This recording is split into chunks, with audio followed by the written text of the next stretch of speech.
Stretching across the skies of the largest country on Earth, high-voltage transmission lines form a massive energy network that is cold, dangerous, and almost never seen. Yet silently, it powers the lives of millions of people every single day. Steel towers dozens of meters tall stand firmly across vast and unforgiving landscapes.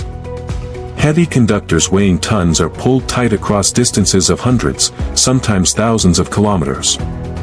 At the top, workers hang suspended above the ground operating in strong winds, freezing temperatures, and at heights where even a small mistake can quickly turn into a serious accident. This is how one of the largest power transmission systems on the planet was built, meter by meter, across Russia. Unlike many countries where electricity is generated close to population centers, Russia's power system is organized as a nationwide transmission network connecting major power plants, substations, and consumption areas through corridors stretching across vast territories. Routes cannot be chosen randomly. Before construction begins, the entire transmission corridor must be carefully surveyed to avoid densely populated areas, identify suitable river crossing locations, and ensure construction equipment can reach the site through forests, open land, or regions covered by snow and ice for long periods. Only after the corridor has been precisely defined can the first transmission towers be built. When looking at a high-voltage transmission tower, the most visible part is the steel structure rising dozens of meters into the air. But what actually keeps this massive structure standing lies deep underground within the load-bearing foundation beneath the tower base. Each tower foundation is constructed using reinforced concrete with high-strength anchor bolts embedded deep into the ground. This foundation carries the entire weight of the tower and stabilizes the structure later when conductors begin to be tensioned. In addition to supporting the tower's own weight, the foundation must resist large horizontal forces generated when conductors are stretched across spans that can reach hundreds of meters. The placement accuracy of anchor bolts and the quality of the foundation concrete are critical factors determining long-term stability. Once the foundation reaches its required strength, erection begins. In the most common method, steel components are transported in multiple separate sections and assembled on location, level by level from the bottom upward. The tower base is secured to anchor bolts, and each additional section is lifted using cranes or specialized hoisting systems. As height increases, workers operate directly on narrow steel members, moving with safety harnesses while coordinating continuously with ground crews. In locations with better terrain access, another method is used to reduce working time at height. The entire tower body is fully assembled on the ground before being raised into a vertical position. Lifting equipment rotates the structure gradually from horizontal to upright until the tower base aligns precisely with the anchor bolts. This method significantly reduces assembly at high elevations and improves safety. Whether erected section by section or lifted as a complete structure, each tower undergoes strict alignment and inspection before the next stage.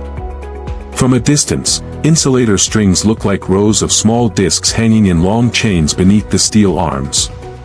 Each string is made of multiple insulator discs connected together to create sufficient length for the required electrical clearance. A single string can reach several meters in length, depending on system voltage and environmental conditions. In areas with high humidity, strong winds, or heavy icing risk, string length is often increased. Installation is carried out at height as workers move along the tower body and crossarms, positioning each string precisely at its suspension point. Individual discs are connected using specialized metal fittings, and completed strings are attached to anchoring points through load-bearing suspension hardware. On suspension towers, strings are installed vertically to keep conductors aligned. At anchor towers or line angle locations, strings are installed at an inclined angle to withstand large horizontal forces generated when conductors are tensioned. Conductors cannot be pulled using simple force from one side. Because of heavy conductor weight and span lengths reaching hundreds of meters, pulling force must be precisely controlled from the beginning to prevent sudden loads on tower structures. Construction crews deploy a puller tensioner system on the ground.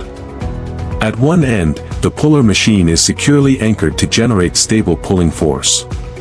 At the opposite end, the tensioner feeds conductor from large reels at continuously controlled speed while maintaining constant tension as the conductor moves across spans. Coordination between these machines keeps the conductor suspended, preventing contact with ground, vegetation, or structures. Before operation, large conductor reels are mounted onto rotating stands of the tensioner and aligned with the pulling direction. The entire pulling section is continuously inspected to ensure all suspension points are ready. The first line introduced onto the route is not the main conductor, but the pilot line, a lightweight rope used to establish the initial pulling path. Under normal conditions, the pilot line is pulled from the ground using a puller machine and guided sequentially through each set of stringing blocks on towers. Because of its light weight, it moves smoothly across multiple spans without creating significant loads. However, on modern routes crossing complex terrain, mountainous forests, deep valleys, or long river spans, the pilot line is often installed using helicopters. The helicopter flies along the route and places the pilot line through each set of stringing blocks at tower tops. This establishes the initial path quickly without building access roads or moving heavy equipment to each tower. Whether pulled from the ground or deployed by helicopter, the pilot line creates an accurate guiding path for stronger intermediate lines before main conductors are installed. At the tensioner station, large conductor reels feed cable at controlled speed. At the pulling end, the puller machine generates continuous force to move the conductor along the corridor established by the pilot line. Throughout this process, the conductor remains suspended by stringing blocks installed along insulator strings, passing across each span without contacting the ground. While ground equipment controls main pulling force, workers on towers directly monitor conductor movement as it passes through each suspension point. They correct minor alignment deviations and handle small vibrations or twisting that may occur across long spans. Coordination between ground equipment and height crews ensures smooth movement along the intended alignment. Once conductors are fully positioned along the route, the next step is adjusting their working sag. This critical operation ensures conductors reach correct operating height while maintaining safe clearance from ground, structures, and adjacent phases under all temperature and environmental loading conditions. After sag adjustment, the construction site transitions conductors from their temporary suspended condition on stringing blocks into final operating configuration. First, crews install armor rods, preformed steel rods shaped to match conductor diameter, wrapped directly around the conductor at suspension clamp locations. Armor rods act as a mechanical cushioning layer, distributing contact stress and reducing wear during long-term operation.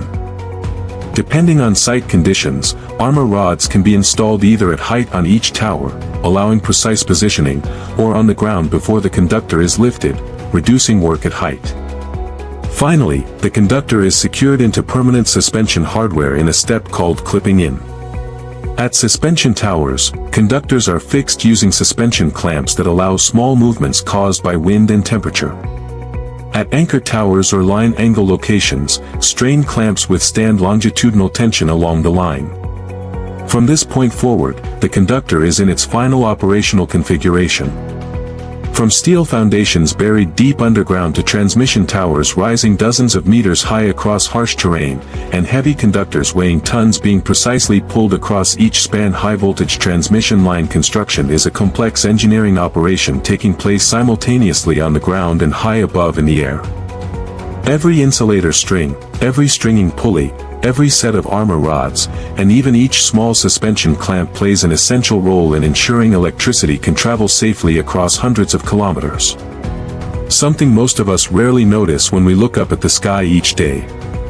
This is how silent electric highways connect power plants to cities, industrial zones, and millions of homes around the world.